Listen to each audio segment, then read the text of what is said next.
मैं समझता हूँ हुकूमत की नालायकी और नाअहली जो है वो ही अवाम पर कर्ब है, या इस आइन में नालायकी और नाअहली की कोई सज़ा नहीं है। करप्शन की सज़ा है, काम करने की सज़ा है, कवायद से हटकर अगर आप तेज़ काम करना चाहें उसकी सज़ा है, लेकिन काम ना करने की कोई सज़ा नहीं है। मतलब आप काम ना करें इस बात की कोई सज़ा नहीं है। आज मुल्क में यही हो रहा है। ये जो पेट्रोल है ये भी एक बड़ी फंटास्टिक और क्लासिक एग्जाम्पल है काम ना करने की। पाकिस्तान में पेट्रोल की नई कीमत 101 रुपए फी लीटर। अवाम पर ये पेट्रोल बॉम्ब रातों रात गिराया गया, जिसके बाद रात से अब तक अवाम में शदीद गम और गुस्सा पाया जाता है। हुकूमत और हुकूमत के वज़रा कितनी भी वजाहतें दे दें, लेकिन शायद इस फैसले के बाद वज़ीर-ए-आज़म और उनकी काबीना ने अवाम के एतमाद को बहुत बुरी तरह से ठेस पहुंचाई है, क्योंकि ये अमूमी तासुर है कि जब जब पेट्रोल की कीमतें बढ़ी हैं तब तब महंगाई भी बेहद होती चली जाती है और महंगाई के हवाले से मुख्तलिफ चीज़ों की कीमतों में भी होशरुबा इजाफा हो जाता है। आटा, दाल, चीनी, चावल, सब्जी हो या फल, अवाम को सोने के भाव दस्तयाब होते हैं। तो क्या अब मुल्क में महंगाई का एक नया तूफान आने को है, जिसके लिए आप और हम क्या तैयार हैं? लेकिन ऐसा क्या हुआ कि रातों रात अवाम पर ये पेट्रोल बॉम्ब गिराने की आखिर हुकूमत को सूझ गई? सवाल हम ये करें कि हुकूमत पेट्रोल में अब 25 रुपए फी लीटर के हवाले से इजाफा किया, वो भी अचानक। लेकिन क्या हुकूमत माफिया से ब्लैकमेल हो रही है तभी ऐसा कर रही है? आपको क्या लगता है कि वाकई ये हुकूमत इतनी कमजोर है कि माफिया से ब्लैकमेल हो रही है? सूरत हाल क्या, मैं उस पर जाऊंगा तेल पे बराह रास्त। पहले हम कहते थे कि इमरान खान माफिया से कंप्रोमाइज नहीं करेंगे। पहले हम कहते थे कि इमरान खान मर जाएंगे, माफिया के हाथों सरनगू नहीं होंगे। लेकिन कल जो कुछ हुआ, कल रात को जो कुछ हुआ, उसने साबित कर दिया कि सारा ढकोसला है। कल रात 11 बजे तक सारे पेट्रोल पंप बंद थे, क्योंकि पेट्रोल सस्ता था। इमरान खान ने पेट्रोल 74-75 रुपए कर दिया था। लेकिन जब ये कीमत का ऐलान इजाफा हुआ 33% से 66% तक, तो फिर पेट्रोल पंप पे स्टाफ आने लगा। मैं गवाह उस बात का कि पेट्रोल पंप पे स्टाफ आने लगा, वो पेट्रोल पंप खुलने लगे, रौनकें बढ़ने लगी और 12 बजे 100 रुपए 10 पैसे के हिसाब से आपको पेट्रोल बेचा जाने लगा। और पेट्रोल कब इजाफा किया गया? जब उसकी डेट नहीं थी, जब उसका प्रपोजल नहीं था, जब उसके लिए कोई तजवीज नहीं थी। 5 दिन पहले आप पेट्रोल की कीमत में इजाफा कर रहे हैं और फिर कहते हैं बैठकर मैं क्या लफ्ज़ इस्तेमाल करूं कि अगर हम नहीं करते तो 31 रुपए को इजाफा करना पड़ता।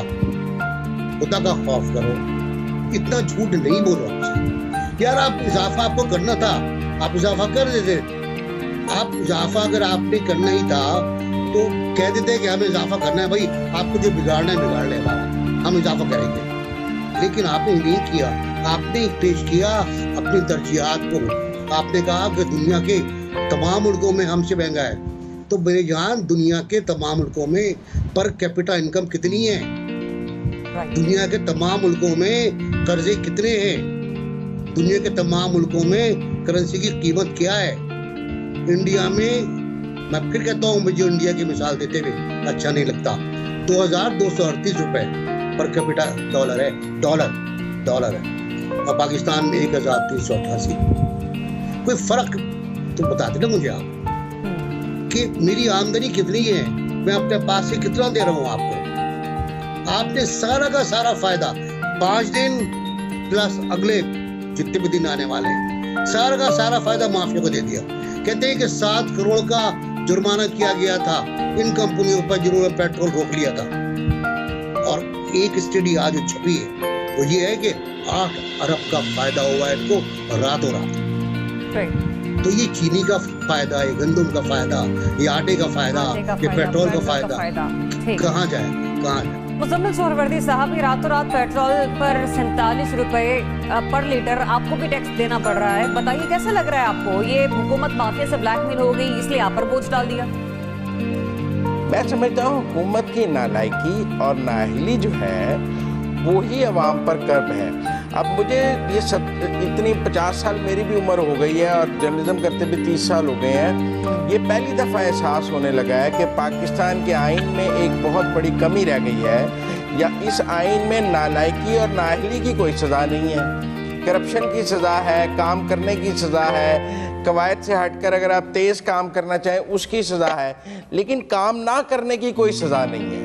मतलब आप काम ना करें इस बात की कोई सज़ा नहीं है। आज मुल्क में यही हो रहा है। ये जो पेट्रोल है ये भी एक बड़ी फंटास्टिक और क्लासिक एग्जांपल है काम ना करने की। मेरा मतलब है जब फ्यूल कम भी यूज़ हो रहा था तो फ्यूल को स्टोरेज करने की कैपेसिटी तो मौजूद थी ना, तो स्टोर तो उस वक्त भी सस्ता ला के किया जा सकता था, चाहे इस्तेमाल हो रहा था या नहीं हो रहा था। तो मैं समझता हूँ कि ये जो हुकूमत की नालायकी और नाअहली है वो हमारे लिए ज़्यादा तकलीफ़ का बायस है। अगर हुकूमत को ये पता था कि ये पेट्रोल की प्राइसेस सस्टेन नहीं करनी है इतने नीचे और हमने भी सस्ता नहीं ख़रीदा हुआ, तो एक माह के लिए गुनाह बेलज़्ज़त करने की कोई ज़रूरत नहीं थी। लोगों के जज्बात से खेलने की और मेरे शबद बाग दिखाने की और वो सैकड़ों ट्वीट करने की क्या ज़रूरत थी कि इमरान खान ने बड़ा तारीख़ी फैसला कर दिया, अब एक रिकॉर्ड कायम कर दिया, इतना पेट्रोल सस्ता करके पाकिस्तान की तारीख बना दी, माफियाज को लिटा दिया। मतलब ये सस्ती और झूठी शोहरत की कोई ज़रूरत नहीं थी और मेरा मतलब है आवाम के जज्बात से खेलने की भी कोई ज़रूरत नहीं थी। अगर अपनी नालायकी और नाअहली को छुपाने के लिए हमें सज़ा मत दें। अल्लाह के वास्ते इस मुल्क में आइन में जो अब सबसे बड़ी तब्दीली होनी चाहिए वो नालायकी और नाअहली की भी हमें कोई सज़ा रखनी पड़ेगी, काम ना करने की भी सज़ा रखनी पड़ेगी। बाकी सब तो हमने बहुत सज़ाएं कर ली है क्योंकि उसकी कोई प्लानिंग नहीं थी। माफिया को हम कुछ नहीं कह सकते क्योंकि कंपनी चैरिटी करने नहीं, कारोबार करने बैठी मार्केट में। सिद्दीकी साहब, उनका तो काम है प्रॉफिट कमाना। ज़रिया आप देखें कि ये एक तो बिल्कुल सही बात है कि ये इल प्लानिंग है गवर्नमेंट की। कंटेनर के ऊपर खड़े होकर कह देना कि जब पेट्रोल की प्राइस बढ़ती है तो इसका मतलब है कि जो आपका वज़ीर आज़म है वो चोर है या उनकी नेक नियति नहीं है। मतलब जब आप बाहर बैठे होते तो आपको समझ नहीं आ रही थी कि जब हुकूमत के अंदर आना है तो आपने किस तरह काम करना है। अब 2 साल हो रहे हैं आपकी हुकूमत को, लेकिन आपको समझ नहीं आ रहा कि आपने किसी भी मामले पे किस तरफ जाना है। जैसे आपने पिछली दफ़ा कन्फ्यूजन का सवाल किया था कि कोविड के बारे में कंफ्यूज रहे, तो हुकूमत चलाने के बारे में भी कंफ्यूज है। मेरे दोस्तों ने बिल्कुल सही कहा कि एकदम से आपने पेट्रोल की प्राइस इतनी नीचे करा दी, जब राइट टाइम था बाय करने का उस वक्त आपने पेट्रोल बाय नहीं किया। तो इसका मतलब आपसे प्लानिंग्स नहीं हो रही। जो असद उमर साहब लंबी लंबी तकरीरें किया करते थे अपोजिशन में खड़े होकर, तो हमें ये लगता था कि जब ये लोग आएंगे तो दूध और शहद की नहरें यहाँ पे बहना शुरू हो जाएंगी, जो कि पहले जो जितनी बह रही थी वो भी छीन ली गई हैं। तो इनकी प्लानिंग इल प्लानिंग रही है। अभी जैसे नासिर बेग चुगताई साहब ने कहा कि 12 बजे के बाद, नासिर साहब मैं आपको बताऊं कि यहाँ पे डिप्टी कमिश्नर का नोटिफिकेशन आ गया था कि जिन लोगों ने लाइनें लगाई हुई हैं कि पेट्रोल आपको अभी सस्ता मिलेगा और कीमतें 12 बजे के बाद महंगी हो जाएंगी, तो आपको हम क्लैरिफाई करते हैं कि these prices are with immediate effect, यानी कि विद इमीडिएट इफेक्ट उन्होंने उसको महंगा किया। 30 तारीख का भी इंतजार नहीं किया, जिस तरह मंथ के एंड में आके 12 बजे के बाद प्राइसेस इंक्रीज होती थी। तो ये कहाँ से उनको मैसेज आया, कहाँ से उनको ये सारी चीज़ें आई कि एकदम से आप इसकी प्राइस को जो है वो हाई कर दें और विद इमीडिएट इफेक्ट कर दें। तो इसका मतलब साफ साफ है कि जो भी माफिया जिनका आप जिक्र तो ज़रूर करते हैं, जिनको ख़त्म करने के आपने वादे तो ज़रूर किए थे, लेकिन वो आज भी आपसे बहुत ज़्यादा तगड़े हैं। आपको उनके सामने घुटने टेकने पड़ रहे हैं। भले वो चीनी का माफिया हो, भले वो आटे का माफिया हो, भले वो पेट्रोल माफिया हो, भले वो दवाइयों का माफिया हो, आप किसी भी जगह किसी भी चीज़ को कंट्रोल नहीं कर सकते। कोरोना में आप देख लें कि जब आप जिस दवाई के बारे में टीवी के ऊपर आया कि ये दवाई बेहतर साबित होगी कोरोना के इलाज के लिए, वो फॉरेन मार्केट से गायब हो जाती थी। कितने लोगों को आपने पकड़ा।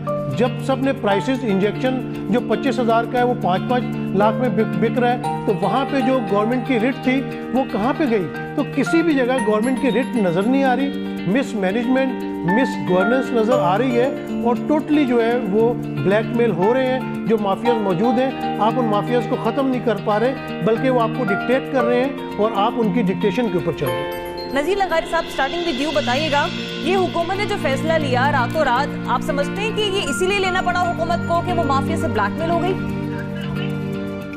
बात यह है कि माफिया ने उनको धमकी दे दी थी ना कि अगर आपने कीमतें ना बढ़ाई तो हम आपको 2 महीने तक तो पेट्रोल का ज़रा भी नहीं दिखाएंगे, हम अपने पेट्रोल नहीं लाएंगे मार्केट में। एक तो बात यह है, ये हर जगह चल रही है, ये सामने आ गई है ये बात। और दूसरी बात ये कि इनके इर्द गिर्द जो लोग बैठे हैं वो इनके घुटनों पर ज़र्ब लगाते हैं जिससे ये जल्दी घुटने टेक देते हैं। क्या इन्होंने पेट्रोल का जो रेट्स बढ़ाए गए हैं, रातों रात जो बम गिराया गया, उस बम गिराने की वजाहतों के लिए उमर अयूब खान आए हुए थे और साथ में नदीम बाबर साहब आए हुए थे। नदीम बाबर साहब के भाई जिसका इमरान खान वो बड़े चीख चीख कर कहते थे कि जिसका वेस्टेड इंटरेस्ट होगा, जिसका जो है वो कॉन्फ्लिक्ट ऑफ द इंटरेस्ट होगा, उसको तो वजारतों में होना नहीं चाहिए। तो आपने कैसे भर्ती कर लिया इनको? और आप फिर अपने एक साहब के डंडे को भी साथ में रखते हैं और कहते हैं जनाब मैं अपोजिशन का हिसाब करूंगा,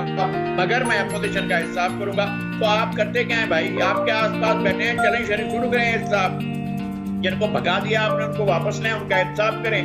आप उनसे चीनी का हिसाब लें, खुसरो बख्तियार से चीनी का हिसाब लें, और उसके अलावा जितने आपके जमा बख्श बैठे हुए हैं उनसे आप चीनी का हिसाब